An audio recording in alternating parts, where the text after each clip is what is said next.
I'm about to ask you a very important question. So what I want you to do right now is hit pause on this video, go and grab your choice of drink, mine's a coffee, as it always is. Sit down and listen to what I've got to say, please. Don't you dare look back, just keep your eyes on me. I said you're holding back. She said You're watching this video because you're curious about, as the title said, why I left Australia. Well, what I want to do is bring that question forward to you as well. In your case, you haven't left Australia, America, England. Excuse the motorbike noise behind me if you can hear it. And what's stopping you from doing it? Are you thinking about moving? Why you should move to possibly somewhere like Cambodia, like I have, or another Asian country, Vietnam, Thailand, or anywhere really? What is actually stopping you from doing it and why you should do it? Let's go through a few reasons why I left, and maybe these might resonate with you and why you're thinking about leaving, and what does the future hold in the next 5 years, 10 years, 20 years for you, or if you're already retired, why you should be considering getting out of the country that you're in if you're unhappy with it. And high probability, if you're watching this video or many other videos on YouTube or reading books about living in foreign countries, then there's a high probability you're seriously thinking about it. Let's take you back a little bit. Let's go back to pre-COVID times. It was already written on the wall in Australia that cost of living was about to explode. Things like petrol or gasoline prices were already fluctuating high, and the next day they'd be down, and then a couple of days later they'd be back up again. House prices were already starting to go through the roof. You could no longer rent an affordable place, and the cost to buy one was also getting extremely hard. Finance companies were cracking down on lending, and Australia was starting to get out of control. And to give you a perfect example of this, my house that I built in Australia many years ago, I built house and land with a swimming pool, fully ducted aircon, etc. Like really beautiful home, 400 square meter home. So a good size home. Cost me $393,000 to build. A few years later, still pre-COVID, just before COVID hit, I sold that for $610,000. So after commissions and whatnot, ended up with just under $200,000 profit from that in that time. So you're probably thinking to yourself, Jesus, that's pretty good. Then COVID hit. Everybody was concerned, was the property market going to collapse? Same in other countries as well, England, USA, etc. All worried about where property prices are going to crash. Well, they didn't crash. They went absolutely stupidly up.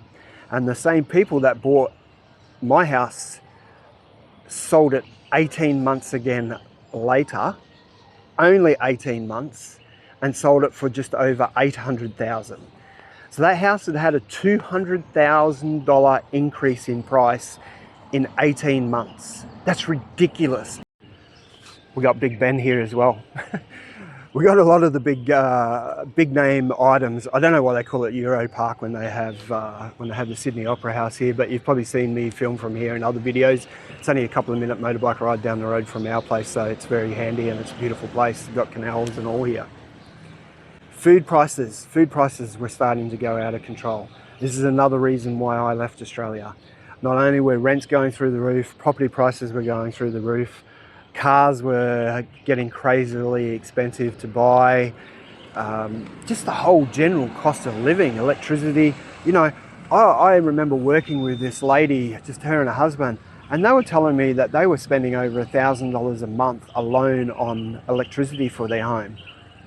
Insane, absolutely insane.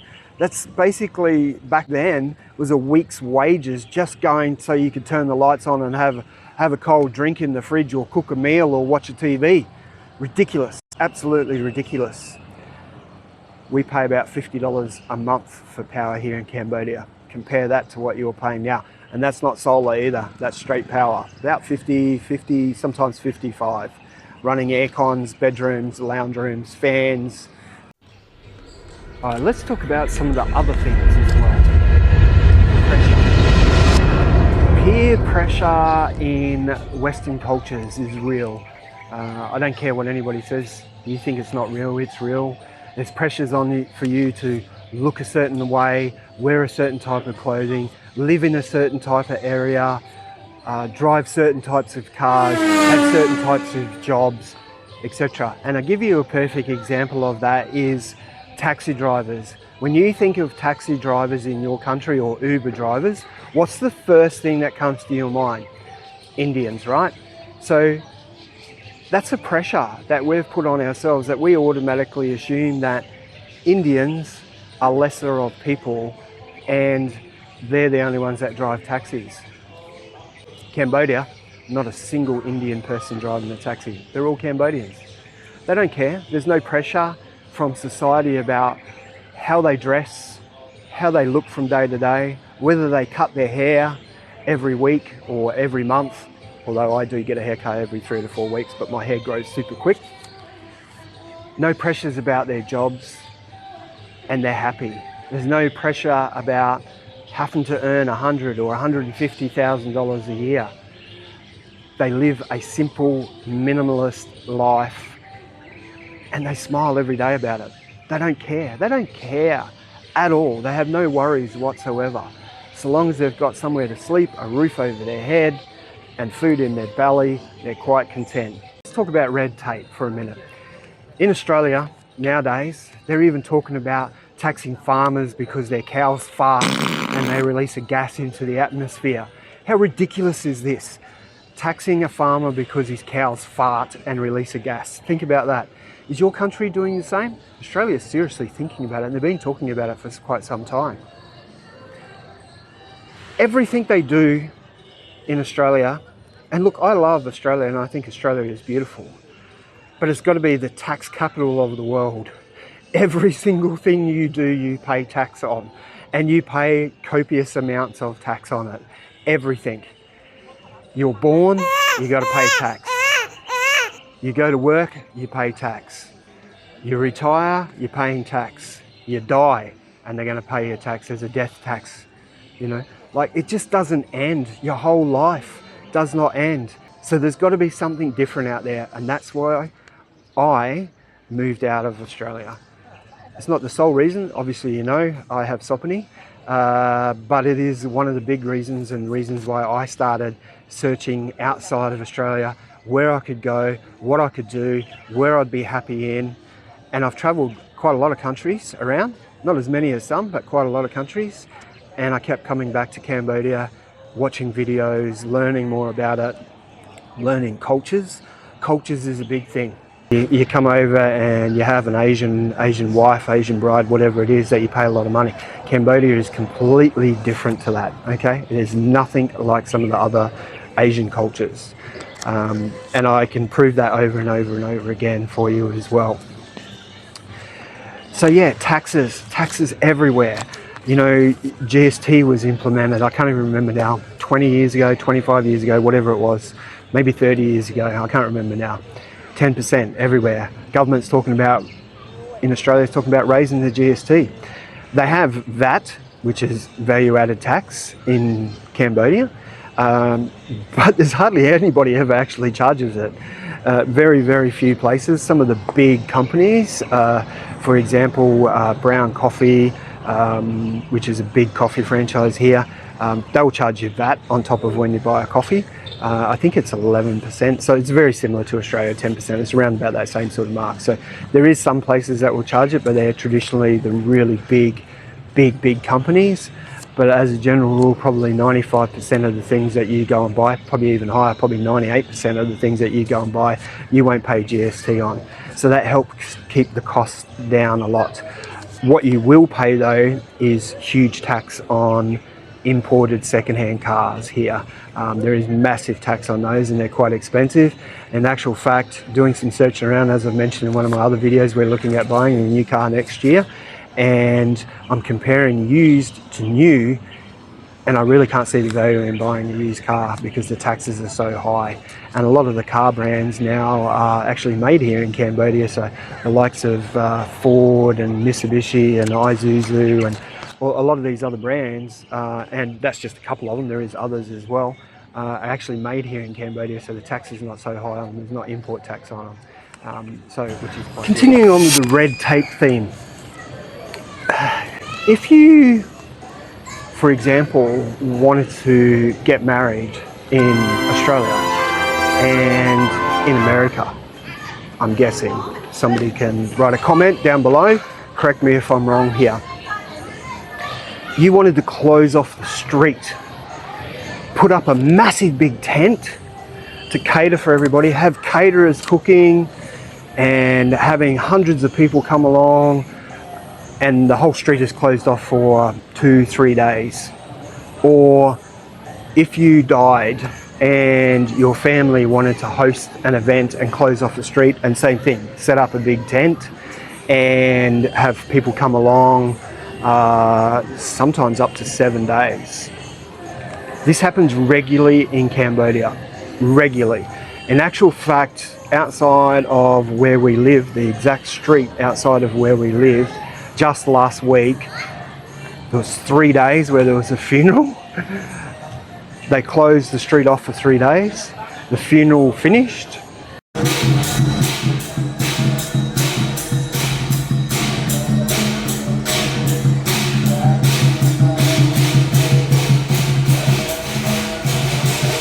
It's very humid today. It's going to rain again soon. The funeral had finished. Within a couple of hours, they had literally heaps of workers there. Everything was pulled down, dismantled, packed up, taken away. Later that afternoon, I went back outside and walked past, and there was a whole brand new tent set up there and a new catering one and all the rest of it going on. I'm like, what the hell's going on? That tent was there this morning and gone for the funeral, and now there's a whole new one. It was a wedding. There was a wedding for that whole week. So it sat there for 5-6 days, I think it was. Traditional wedding in Cambodia is actually 3 days, but they may extend their party along. Would your government allow that? The red tape in Australia is out of control, literally out of control.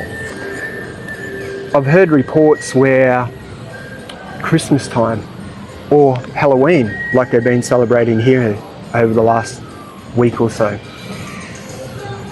Christmas lights in Australia, a lot of people are shying away from it, which was a big event. It was a tourist attraction, it was a family thing, it was a Christmas thing. Everybody come together, love touring around, watching all the money that had been spent, and some people had spent thousands and thousands and thousands over years and years. And I believe that the government had stepped in there at one stage and started charging them to do it on their own property. But because the increase of traffic in those streets, the government seen it as an opportunity to make up some bullshit red tape law that they had to start paying fees to be able to do that. And a lot of people subsequently dropped away from doing it because they didn't want to do it. The die-hard traditionals went, okay, I'll keep doing it, so some people still do it. But I believe it's nothing like it used to be once upon a time. How crazy is that? We're talking about Christmas lights and decorations that bring joy to tens of thousands of children and families. It was a tourist attraction in Australia. They were running bus trips around different cities that were showing these Christmas lights. Radio stations were running competitions, giving away prizes and money for the best dressed up house, all of this sort of stuff. Huge event. Government seen it, took advantage of it. Crazy red tape garbage. Another one of the reasons why I left Australia. Doctors. Let's talk about doctors in Australia. The cost of doctors now in Australia is outrageous. The Medicare system is just an absolute joke. You pay taxes to contribute to Medicare. When you do your tax returns at the end of each financial year, they charge you for a Medicare system as well. So they're double dipping on it. They charge you throughout the year, and then they charge you again when you do your tax return.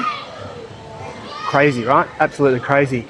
And then ring up your local GP and try and get an appointment with him. Yep, no worries. I can fit you in the 15th of November, a week or 2 weeks away. What's the point of that? I'm sick now. I want to see a doctor now. So then they introduce the online doctors. So you don't have to leave home. Makes sound convenient, sure, but they charge you a fortune for it. What happened to our Medicare? What happened to the free Medicare system in Australia that Australians were used to? Just slowly disappeared without a word. It was almost like overnight you couldn't go to the doctor free of charge, or you couldn't get an appointment the same day you needed to see a doctor. What happened? I don't know. Somebody answer that question for me. Australia is supposed to have one of the best healthcare systems in the world, yet they don't have their own doctors. When was the last time you went to a GP and got an Australian doctor or an American doctor or an English doctor? It's extremely rare. I cannot remember the last time. Yeah, Australian health system is supposed to be amazing. One of the best in the world, they say. They're importing, I shouldn't say importing, they're hiring doctors from other countries because they're cheaper. That's the bottom line. So, and Australian doctors, they don't want to stay in Australia. They'll head overseas to countries like Singapore or Thailand or somewhere where they can get paid a lot more money than sitting in Australia as a general practitioner doctor. And then those general practitioner doctors, what are they even for? Let's be real. You go in there and the doctor says to you, "What's wrong?" And you say to him, "Well, I don't know what's wrong. I can tell you what I'm feeling, but I don't know what's wrong. I'm not a doctor." And then they say, "Okay, well, tell me what your symptoms are." So you tell them what your symptoms are. "Oh yeah." And then they look on their computer, blah, blah, blah, blah, blah. And then they give you a sheet of paper and say, "Go and get a blood test. Once you get the blood test done, come back to me the next day."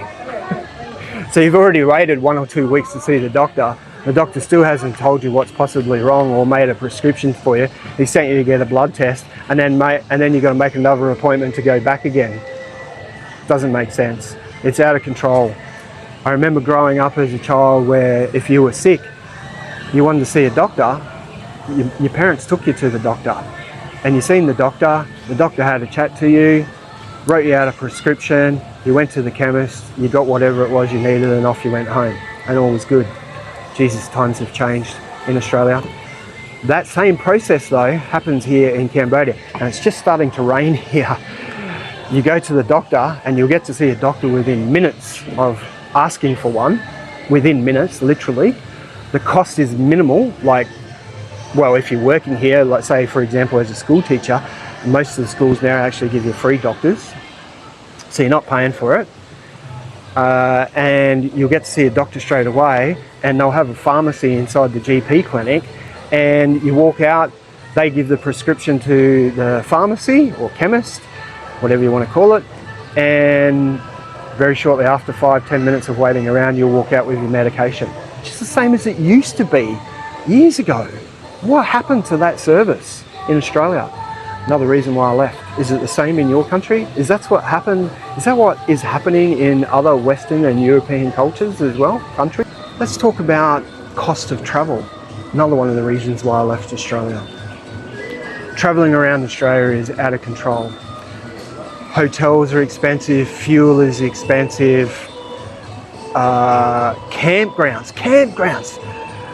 Some of the costs that I see or had experienced before I even left, which I refused to do, you know, $80 a night or $90 a night Australian for a piece of grass to park your caravan or pitch up your tent. No power, no water, a piece of grass. Sometimes it wasn't even a piece of grass. And they're the sort of things that are charging you. I watch a lot of travel videos, especially Australia. I have a number of friends that have travel YouTube channels for around Australia, so I'm always watching them, supporting them.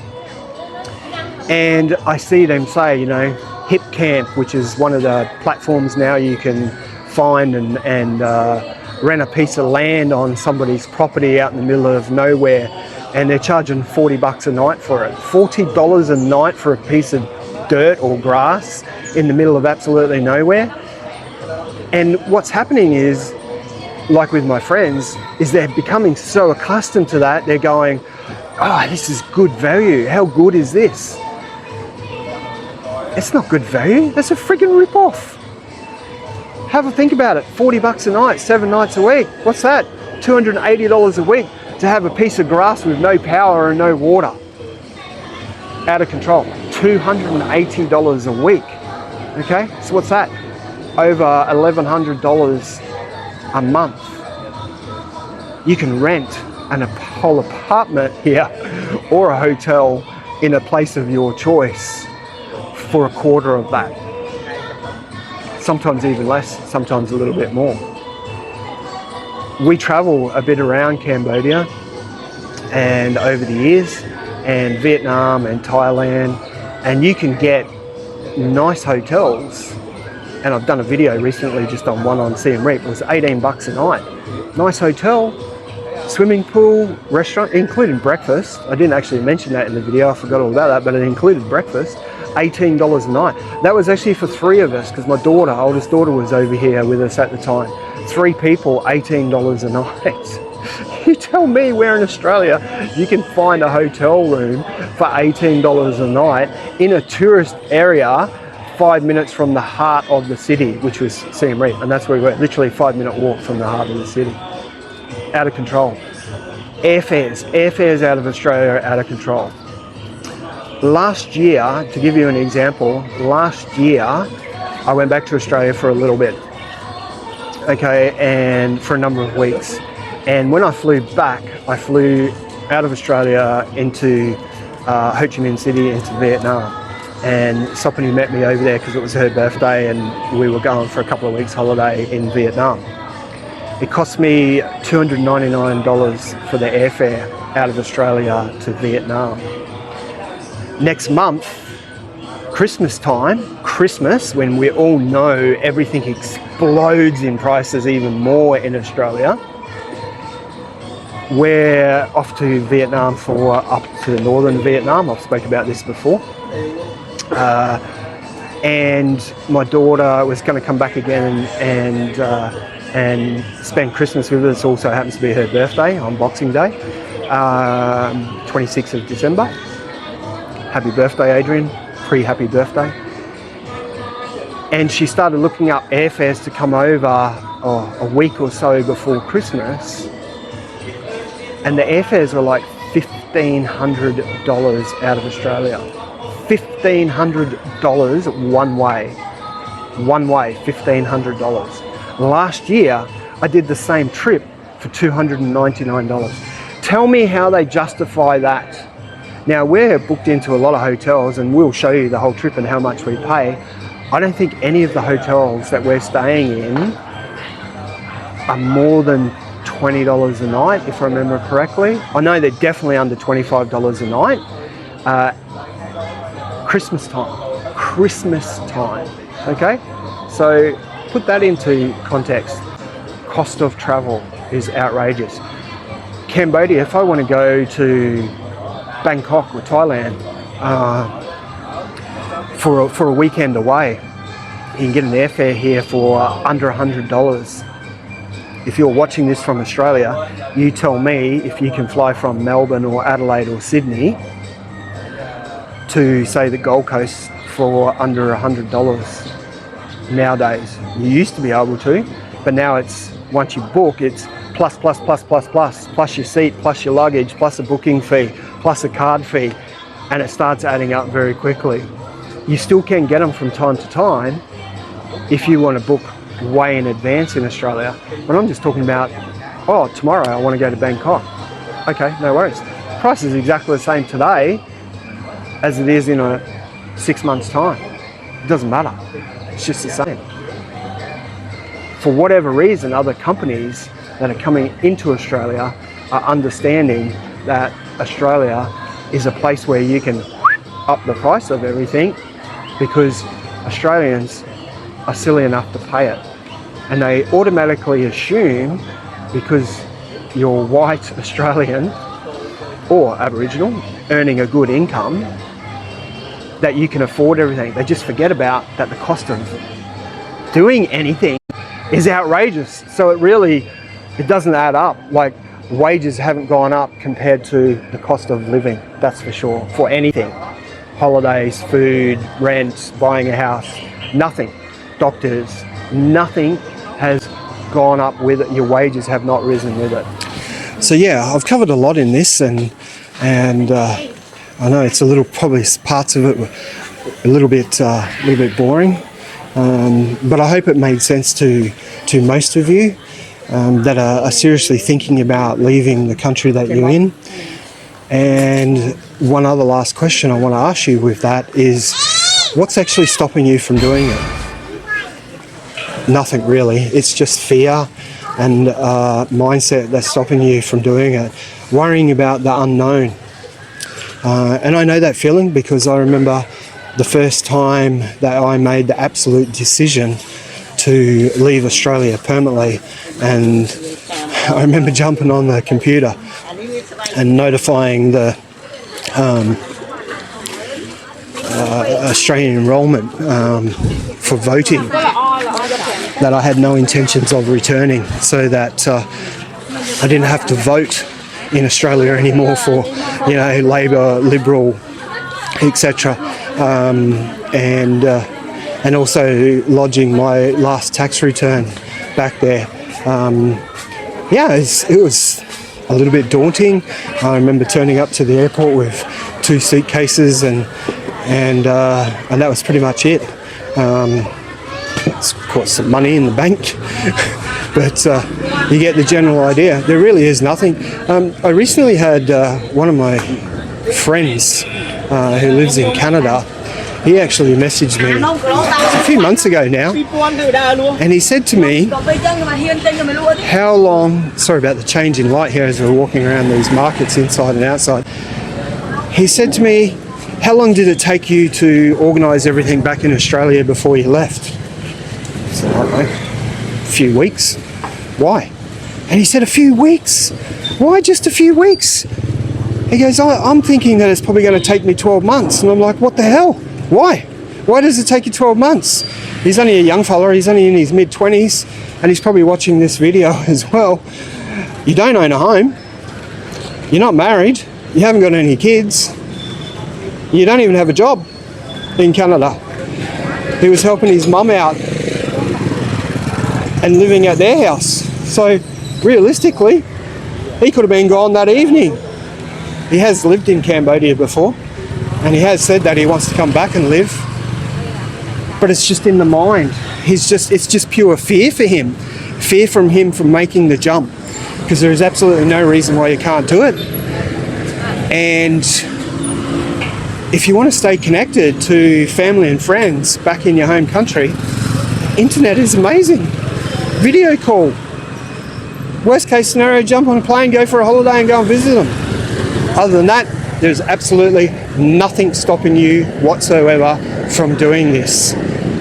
So if you're thinking about it, just do it. You won't regret it. Or what's the worst thing that can happen? You got to jump back on a plane and head back home again because it just wasn't for you. And it's not going to be right for everybody either. So my advice, just jump on a plane and do it.